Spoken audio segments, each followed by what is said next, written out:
My name is Jeff Burke, and I'm joined by my colleague, Matt Harrison. We're both BI and analytics consultants. We've been working with our customers on adopting cloud technology, and that's what we're here to talk to you about today. In terms of today's objectives, we thought we'd start by reviewing the value drivers of cloud BI to really ground any sort of technology context in what's going to return value to our businesses. Then we'll introduce Amazon Web Services and some of the functionality that's there specifically related to BI and analytics. Then Matt's going to take us through a bit of a business case and really demonstrate how some of the products and services come together in an overall solution. And then lastly, we'll talk about some of the considerations for adopting the Amazon cloud, depending on where you are with your cloud journey. The agenda, we'll do a brief introduction to Thorogood, and then we'll get into fulfilling the rest of the objectives for today. So for those of you who don't know Thorogood, we are a BI and analytics consulting company. We've been around nearly 30 years at this point, servicing mostly enterprise-level customers. We are a global organization ourselves and do service customers around the world. We also recruit our talent using the same approaches throughout all of the locations that we have. In terms of the services we provide, predominantly we provide kind of end-to-end business intelligence and analytics solutions across a variety of different technologies. We also do things like strategy, training, and support as well.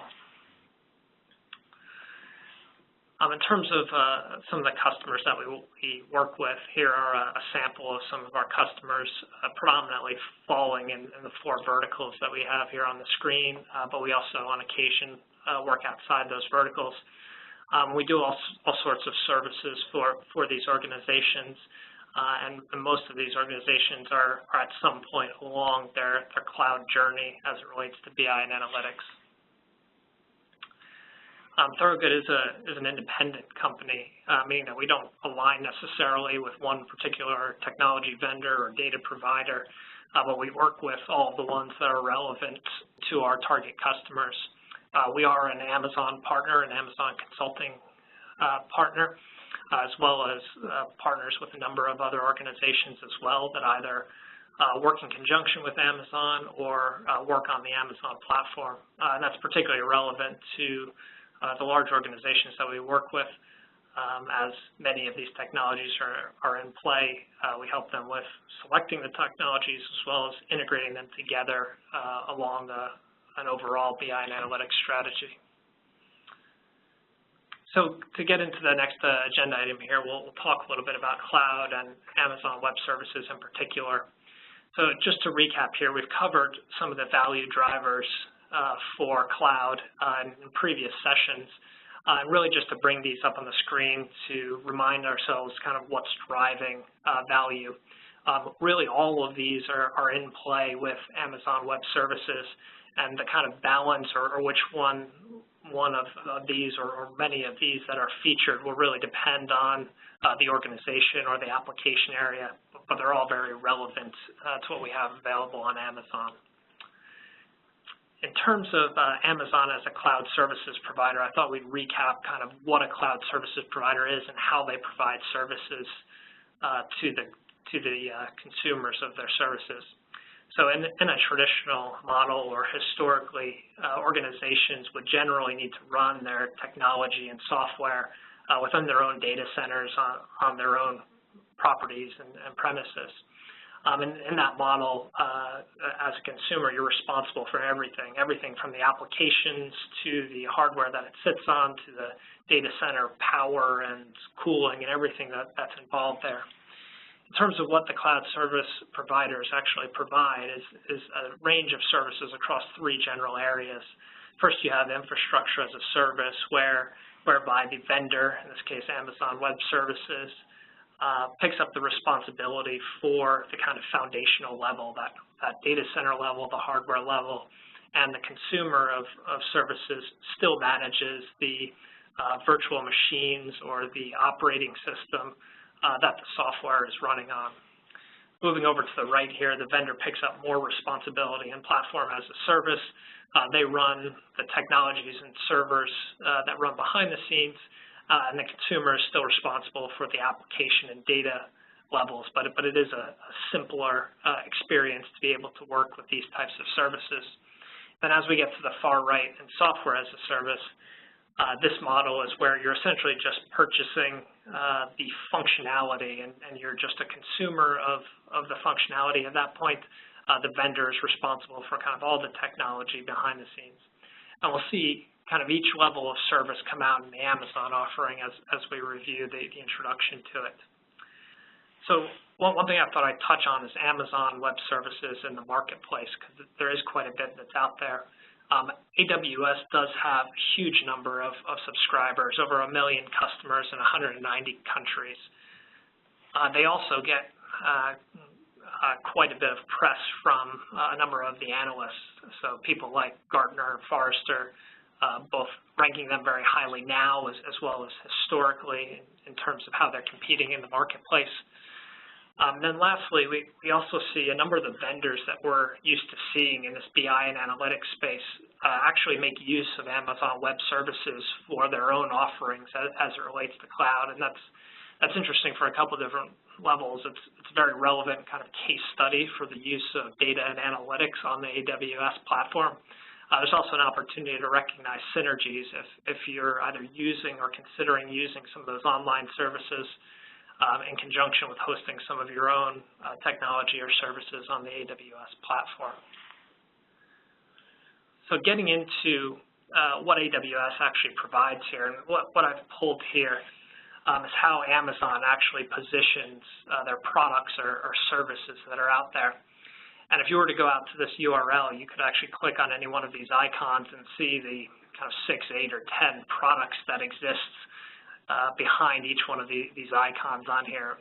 And there are quite a few. As of this webcast, there are 92 different products as Amazon classifies them, so it is pretty vast. And as you look through the icons that are on here, you're probably thinking that some of these are definitely kind of core and crucial to what you're trying to do.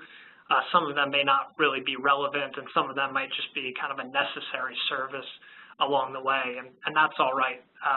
We don't need to know every little bit of functionality on here, but what we will do is focus in on some of the ones that are either core or common to a lot of the applications that we see in the marketplace, or the ones that are specifically relevant to BI and analytics.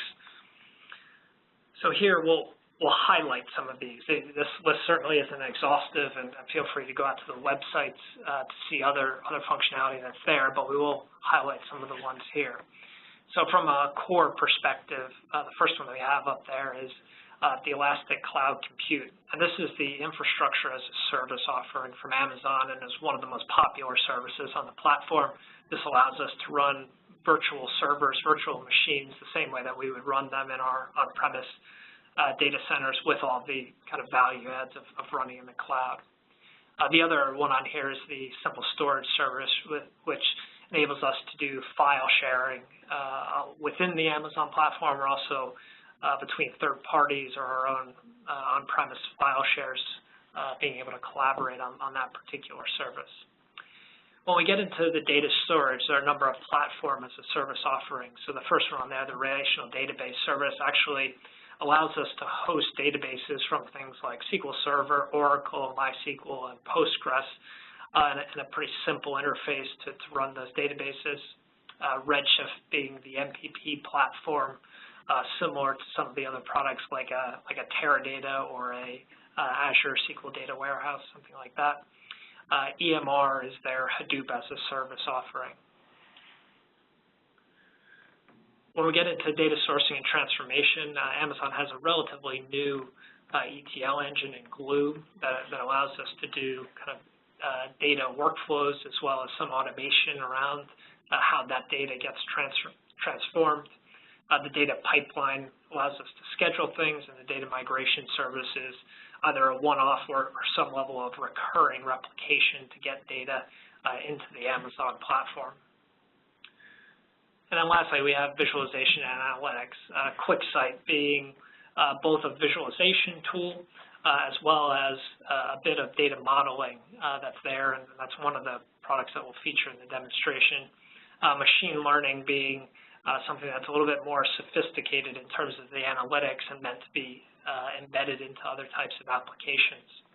You also notice on the latter three kind of groupings here, we say and others, and what that's alluding to is that there are other service-based offerings that Amazon provides, as well as the ability to host virtually any piece of software in their EC2 platform as a virtual machine. And Amazon makes that, as well as the other vendors, make that nice and easy for us to do through the use of some templates that exist out there. So, for example, if you see some of these components that look attractive, say, for example, Redshift, but you want to use a familiar tool like Informatica as a data transformation tool, those combinations are all possible by mixing and matching some of the service-oriented services like a platform as a service in Redshift with hosting something like Informatica on EC2. So with that, I'll hand it over to Matt to talk about a particular business case and kind of working with some of these technologies in combination to fulfill a particular purpose. Great. Thanks, Jeff. So for this business case that we're going to use to kind of set the scene ahead of our demos, I'm going to be playing the role as in a consumer packaged goods company on a sales insight team. And specifically, this company sells soup, and my team has recently acquired some external point of sale data that we want to analyze. And because this data is going to be externally provided, it won't have any of my kind of company master data associated with the data set. So we're going to be bringing in some of that product and customer information that I store internally from an on-premise database into the cloud as well. And then lastly, once that data is combined, I'm going to look to quickly visualize it and share some of the results with members of my organization. And so across these 3 points, I'm going to need to use and combine several different services offered by AWS. And per the services slide that we saw earlier, I'm going to be focusing in on really 3, migration, storage and database, and analytics. And so with these 3 areas in mind, what I'm going to do is just align a simple objective to frame each of the demos. We're going to be going back to each of these demos, each of these objectives with each demo, so you don't have to memorize them now by any means. So first, we're going to migrate some of our on-premise data to the cloud. Then we're going to store and move our externally found POS data into a structured database. And then lastly, we're going to visualize our data set using AWS. So to get a bit deeper into migration, before we just jump into the demo, I'd like to give a bit of background around the service we're going to use. In this case, we're going to use Amazon's database migration service, which Jeff mentioned a slide or 2 ago. And this service is pretty neat in that it's with the specific purpose of allowing you to migrate your database to AWS. And what's really cool is that it supports homogeneous and heterogeneous database migration, which means that you could migrate like-for-like databases like Oracle to Oracle, or you can migrate just as easily databases like SQL Server to Redshift or RDS. There are a bunch of different combinations that I don't have on this slide. I really don't have enough room, but I've included the website that you could easily go to and see the different combinations that are offered by this service. So the service is designed to minimize downtime, allowing you to keep your current database live while you migrate to your new database. And like other AWS services, it's secure, inexpensive, and easy to use. And so with that, I'm just going to quickly pull back our objective that we called out for this demo, and then we'll jump into it. So the objective we have here is just simply to migrate our customer and product master data from an on-premise database to AWS. And so now we'll jump into the demo. And to start this demo, I'm just going to pull up our AWS Services console here. And so after logging into your AWS tenant, this is the kind of services console that you're met with. And from here, you can access a variety of different services, really all the services that are offered by AWS. A couple things to note just in general.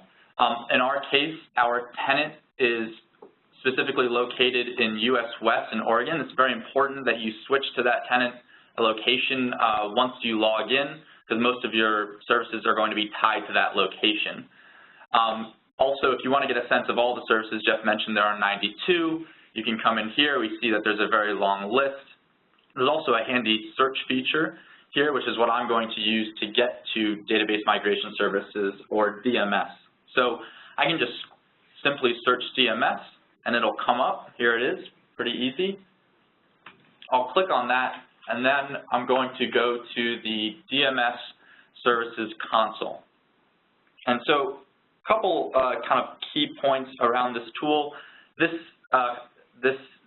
screen here is essentially giving you some information around what's available in the tool, and then if there are any key things like tasks for which we were regularly migrating data, those would be available there. We have set up some stuff to get started, so I'm just going to jump in to highlight a couple key areas that you would be looking to use, and those two areas are tasks and endpoints. So tasks essentially is going to match a source and target endpoint for us.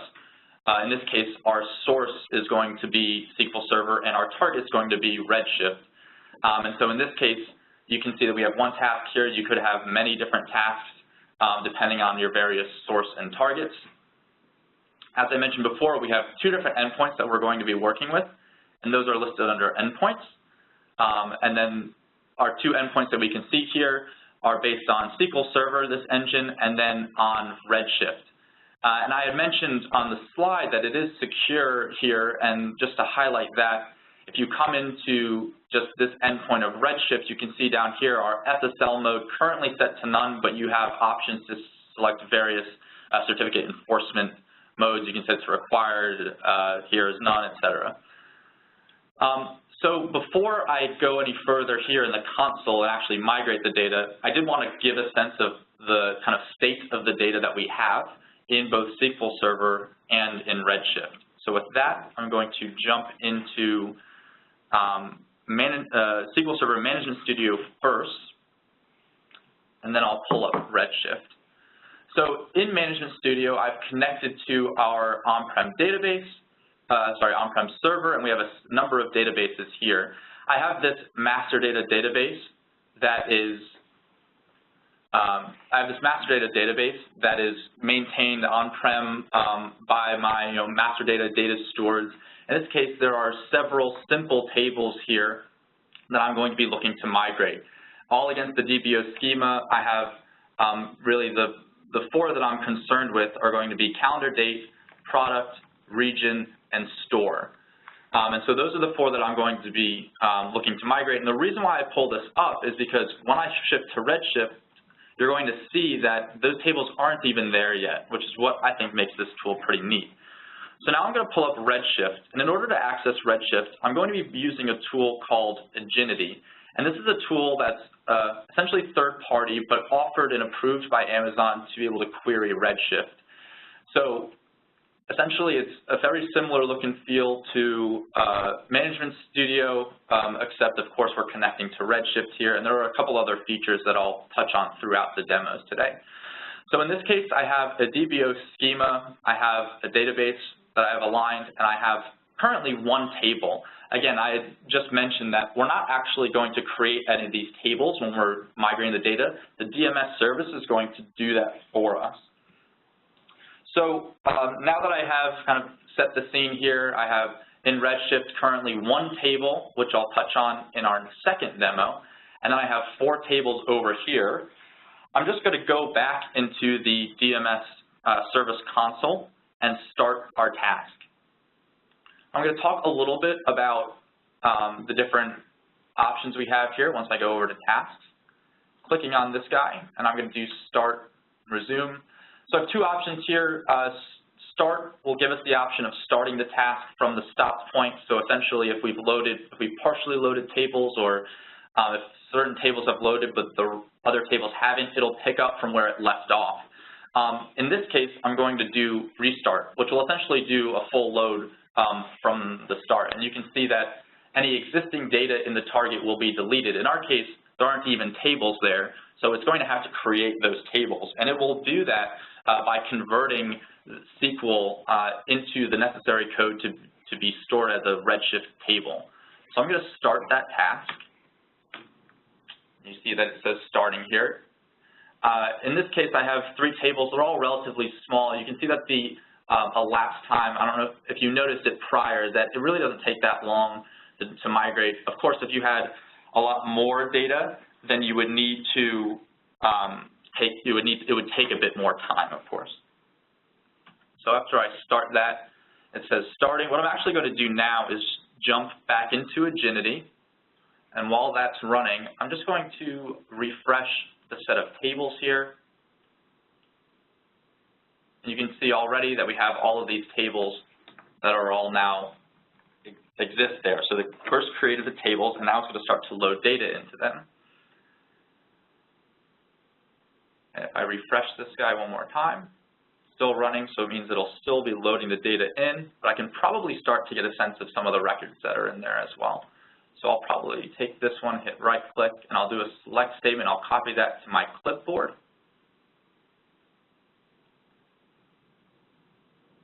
I'm just going to paste that guy in. So this is just a simple select statement on this product table, and I'll execute.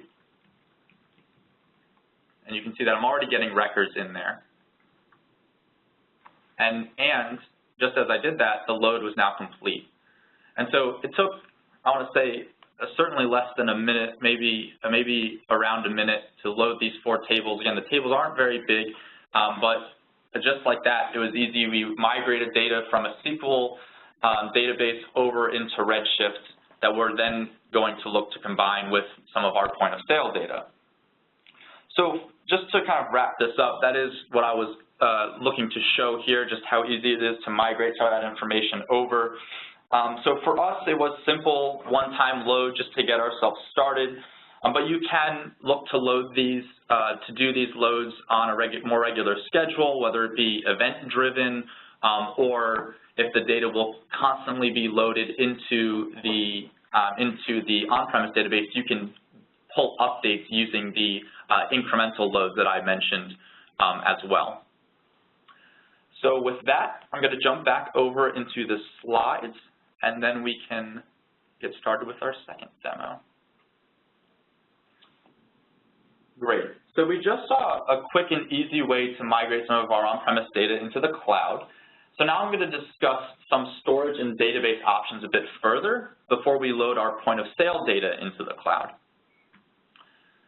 So in order to efficiently store and then model our point of sale data that we've received from our vendor, we're actually going to use 2 AWS offerings.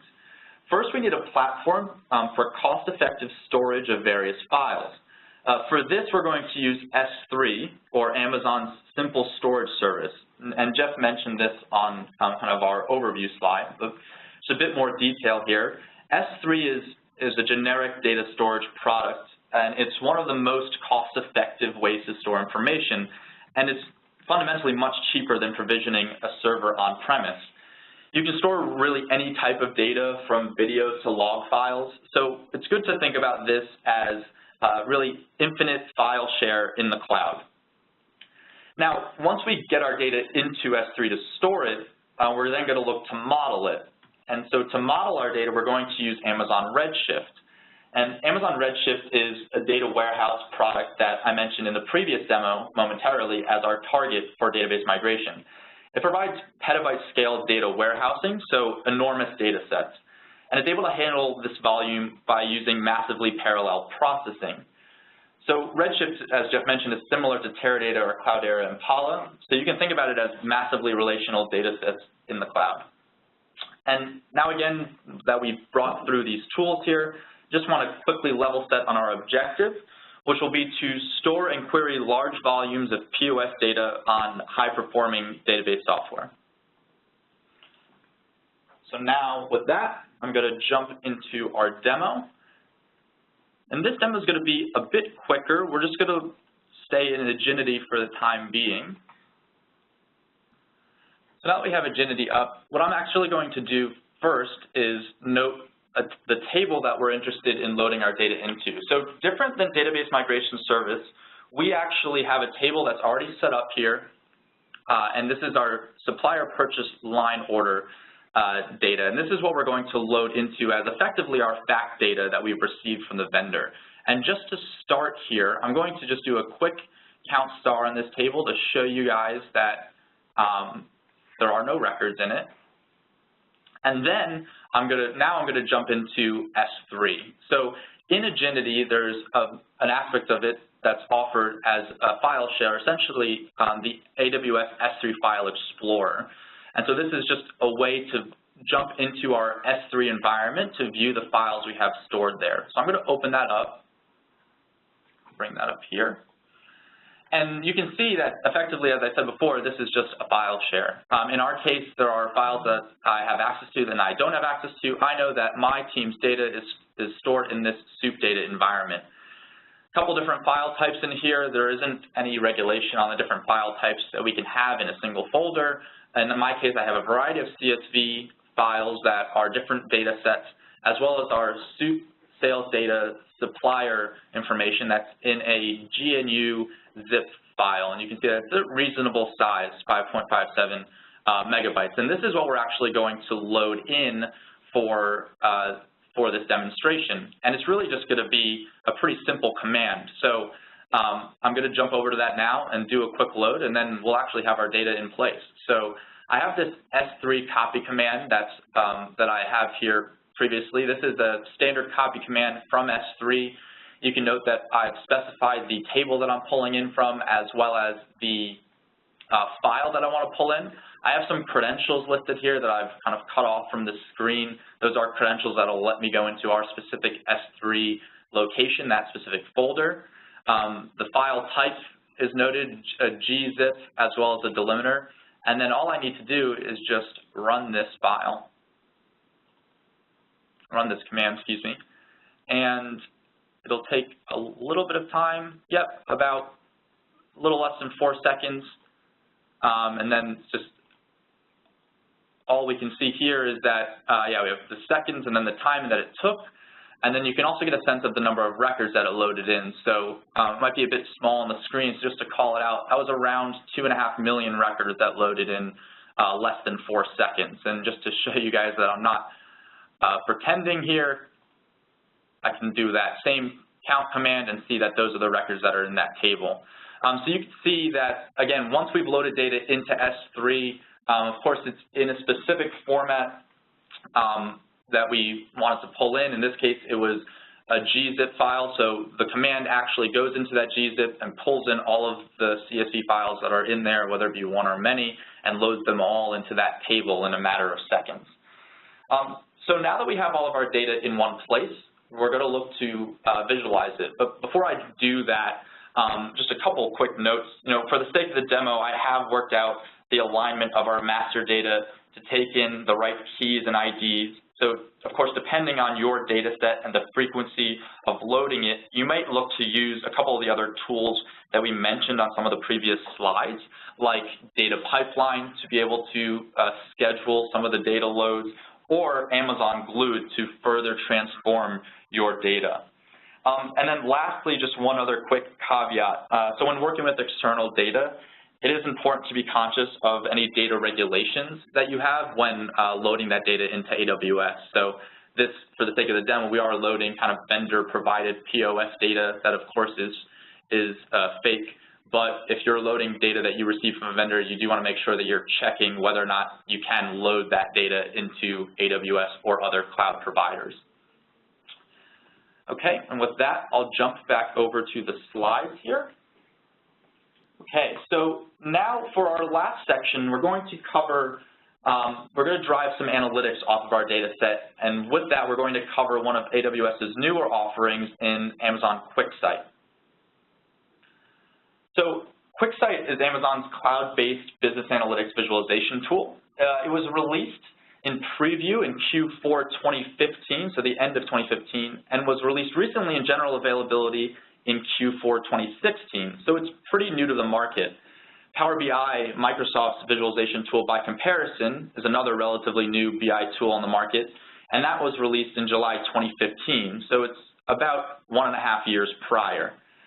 QuickSight allows you to connect to a variety of sources, both on-prem and in the cloud. Of course, the key AWS platforms are included in that. And a key feature that I want to highlight here with QuickSight is that it leverages SPICE, which is Amazon's super fast, parallel, in-memory calculation engine, which is also relatively new. SPICE is a fast calculation engine that Amazon envisions ultimately being interoperable with other BI tools like Tableau or Qlik. And I'll show a bit of that connection experience momentarily. And you can see how one might ultimately look to connect a Tableau, for example, to a SPICE data model. Lastly, as the tool is browser-based, it's relatively easy to share.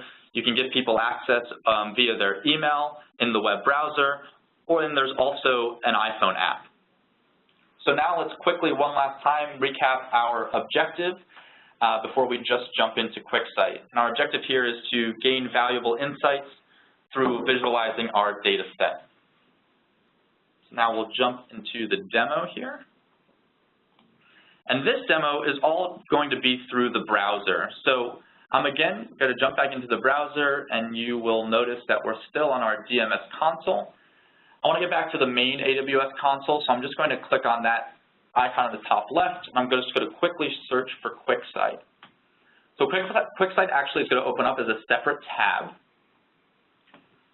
And I've been given access to my company's QuickSight tenant, and I have a couple analyses that are shared with me. And analyses is essentially AWS's term, or QuickSight's term, for workbooks or a collection of visualizations that you can edit. There are also elements like dashboards, which are a bit higher level. Those are more of a finished product that allow users to really just filter but not really update or change visualizations. So in this case, to show you guys really SPICE to get started, I'm going to jump into new analyses. And this is actually going to prompt us with data sets that we have here to get started with. And these are, as you can see, they all have a SPICE icon underneath them, which means that all the data has been loaded into SPICE. Just to quickly note that SPICE, that in-memory engine, there is a size limit associated with it. In our case, for our tenant, we're currently using 182 megabytes out of 31 gigabytes in this Oregon region. So quite a bit of space. We're barely scratching the surface here with our data sets, and you can imagine you can store quite a bit of information in this fast data engine. So to show you guys a bit more about the SPICE experience, I'm going to click on New Data Set. So as I mentioned on the slide, you can connect to a variety of sources, and this lists some of them out here. You can, on the one hand, quite simply upload files, or on the other hand, you can connect to a variety of other data sources, SQL Server, which I mentioned, Redshift we are familiar with from this webcast, or even some cloud services providers like Salesforce. In our case, I'm going to connect to Redshift here, and I'm just going to name this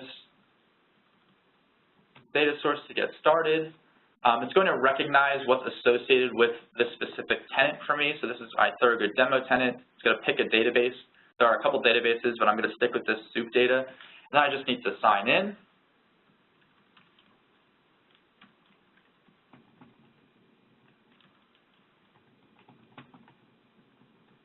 And then I'll validate the connection. And then I'll create the new data source. Now to start, it's going to prompt me to select a single table once I've selected my schema. So in this case, I'm going to select my fact actual table, which is going to be very similar to the data that we loaded in from our POS external data, just with a slightly different name and some of the columns cleaned up. I can just get started from there, but I'm actually going to preview the data so I can actually add more information to it. Now, I mentioned that QuickSight itself allows you to do kind of direct query as well as SPICE. And you'll notice to start in the top left-hand that we have this option to go from SPICE or query. Right now we're using query. And the reason why I call that out is something that I find to be pretty interesting in that once I start to add tables to this, you'll notice that I'm going to automatically switch over to SPICE, in which QuickSight is going to be loading that data in and doing the joins all in memory, which will, of course, play into the speed that you get with that data. So I'll show that now. I'm going to add in calendar date here. And you'll see that once I've done that, the data source will switch automatically over to Spice. And I've noted here with kind of 2 red circles, which signify that I have to specify join criteria. So in this case, I'm going to have, like I mentioned before, I have generally clean data source here where I know what I need to join together. Once I've done that, I can select my join type and I can apply, and now that will update here. Also, once that updates, we'll see that some of the data is going to be loaded into the Spice engine, and I can see a view of the columns here. Now, once I've brought in the tables, I'm not going to bring in any more because the experience is quite similar. I can start to look at the fields here. Now, these fields here, these are all the fields that are coming with the data source. I can check on or off any number of these. And I can also create some calculated fields. Now, in the interest of time, I'm not going to create any ones to start, but I'm just going to show the interface here. And one thing that's important to note for people who are familiar with other BI tools, that at present, you're only able to create row-by-row calculations. So the function lists here are going to be very much of that form. So really text-based, kind of left-right trims, or we have coalesce here if we want to replace different expressions with others, but you can't do things like sum of sales over sum of some other field. That's not available yet, but of course the tool may evolve in the future. Lastly, you can also apply some filters overall to the data set, and then we can also, of course, provide filters within the visualization view as well. So that's a bit around Spice. I'm going to cancel now and then just quickly go back to briefly touch on some of our visualizations here. So the Spice visualization, the QuickSight visualization view is going to appear somewhat similar to some of the other BI tools. You have a field list here, measures and dimensions, as well as some different visual types. Of course, it's all in the browser, so things like right-clicking aren't going to be available. If I right-click on something like this, it's going to be the browser right-click. So you'll notice that there are different places where you'll see things like 3 dots or drop-downs to simulate some of that same experience. If I want to add a new visualization to go along with this, I can simply hit Add and Add Visual, and it'll come in on the bottom here. See how I have some blank visualizations, as well as some of the visualizations I have as a starting point that I've created before this webcast today. So you can see some pretty standard things like heat maps, of different bar charts that I can zoom in based on the time scenario I have on this axis, as well as some drill down capability on a kind of a matrix view here. If I want to quickly create a visualization, I can do that just by selecting the visualization type, and then I'll see the different what they call field wells here, where I can add in different fields. So just quickly to show you guys that, it's all pretty quick. I'll do that, and I'll add in just a flavor ID here. And now my flavor IDs are aligned to the sales, so I can see that flavor ID 25 has the highest sales. If I had a friendly name for that, I could pull that in, obviously be a bit more user-friendly. Just to briefly touch on the couple items along the left-hand side, you have the ability to filter here. So interesting thing here is you can filter at a visualization level in total, similar to how we were filtering on Spice at the data level total. You can also filter by visualization by clicking on any of these different filter symbols here. So if I click on this one, I can see that I can apply specific filters if I want, rather than applying them across the board by just clicking on the overall filters pane here. There's also a suggested and story mode here. So this suggested view will give me visualizations that are available or are suggested by QuickSight. And the story view, I can put together kind of a storyboard as one would in something like Tableau to pull together different visuals to tell more of a story of what the data is telling me. Lastly, you do have 2 options for sharing. I can share this analysis over email, as I mentioned, as well as create a dashboard, which I touched on briefly, which is a very similar view, except for it's limited to really just the filters option on the left-hand side, allowing people to interact with the data but not really update or change the visualizations. So that was a brief overview of QuickSight, the newly released BI tool by Amazon AWS. And now with that, I'm just going to jump back over into the slides to briefly recap and then pass it back over to Jeff. So with this, hopefully you guys saw that one of the key strengths of AWS is their variety of different features. We showed kind of an end-to-end demo here through migration, data storage and database, as well as some visualization, but you could also consider how some of these tools could be used in conjunction with your existing platforms. If you have other BI front-end tools, for example, you can likely integrate those with AWS's robust data platforms like Redshift. And we've also seen customers consider how they can leverage different features to still make a good investment on where their current BI technologies reside. And with that, I'm going to turn it back over to Jeff, and he's going to discuss some considerations for getting started. Thanks, Matt. So as we work with people on their cloud journeys, there are a couple of topics that generally come out. Data integration being one of those, and one of the considerations there is where data currently resides, as well as where data is expected to come from going forward. So while a lot of data exists within organizations at the moment or historically, quite a bit of data is originating from the cloud or from external providers. And generally, it makes sense for people to have the ability to store and model data either on their own premises or in the cloud as well. That certainly presents some challenges as well in terms of keeping things in sync or where you store data, how much data do you store. And those are things that we work out on kind of a case-by-case basis.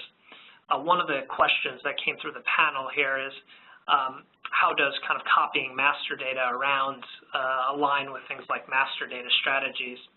The demonstration that we cover was a particular application where a particular model was consuming master data, but the master data strategy is certainly something to consider as you consider the data strategy that may very well be a hybrid, whether master data is managed with kind of one version of the truth on-premise, in the cloud, or some sort of bidirectional communication. Data privacy and security, different organizations are at different points with this. Sometimes this is driven by regulations or predefined kind of requirements. Sometimes when people are early in their adoption of cloud, it's something that we kind of work through to see what people are comfortable with, what level of security we want to define. And we work in kind of both scenarios, whether it's regulatory or helping people kind of define what they're comfortable with in terms of cloud. Performance, both in terms of the performance of the services themselves as well as global availability and latency. Something that the cloud provides is a potential to reach a number more people, and that all needs to be considered. Administration, both in terms of the administration of the technology itself, as well as how it aligns to kind of central services within organizations, things like build-back models or cost centers. I wanted to touch on how some of these things align with some existing BI and analytics strategies, and I'll just cover these briefly, but if there are any questions, feel free to follow up. So tool selection and technology roadmap, clearly what's available in the cloud is kind of changing what some of the considerations are there. We're seeing more and more kind of heterogeneous software environments. A lot of kind of new pieces of software are emerging as the right tool for the job. One of the things that's key there is interoperability, essentially the ability to use data storage or data modeling tools with a variety of different ETL engines or visualization tools give a lot of flexibility in people's roadmaps going forward. Self-service is something that has been around for a long time, certainly from a reporting or visualization perspective, and even from an end-user data modeling perspective. Some of the challenges here are just ensuring that while the complexity and volume of data increases, keeping those data layers simple and high-performing, as well as empowering the end users in terms of the changing technology landscape. That's really a place where the rubber hits the road in terms of using data within an organization. and it's an opportunity area for a lot of organizations. Enabling analytics, this is something that aligns very well to cloud technology because of sometimes a very compute-intensive workload, as well as the kind of experimental nature of it. Sometimes analytics will produce an output that's very valuable that needs to be reincorporated into other data or systems within an organization. Sometimes it's experimental and the experiments don't pan out, and the cloud provides a lot of flexibility in those areas. And then lastly, I thought I'd mention the kind of talent acquisition and capability development. As the needs in this particular area change, it is a little bit of change management from a personnel perspective at these organizations, both to adapt that personnel and retain them within the organization. So to wrap up here, how would we get started on things? One thing I'd suggest is if people have the interest and the skills to kind of kick the tires on Amazon. There is a free platform that's available, some of which we made use for today's presentation. Some things there is a fee associated with it, but it's a good way to get started on things. And then lastly, one of the things that we do to approach BI and analytics is really look at the business value and what the objectives are of the business as we explore technology and identify opportunities on things. And this is an area or an approach that we'd be happy to discuss further with anyone. Matt and I's contact information is at the end of the presentation. So thank you very much for attending today's webcast. By all means, send through any questions over the panel, or feel free to reach out to Matt and I with the contact information that's on the screen. Thanks.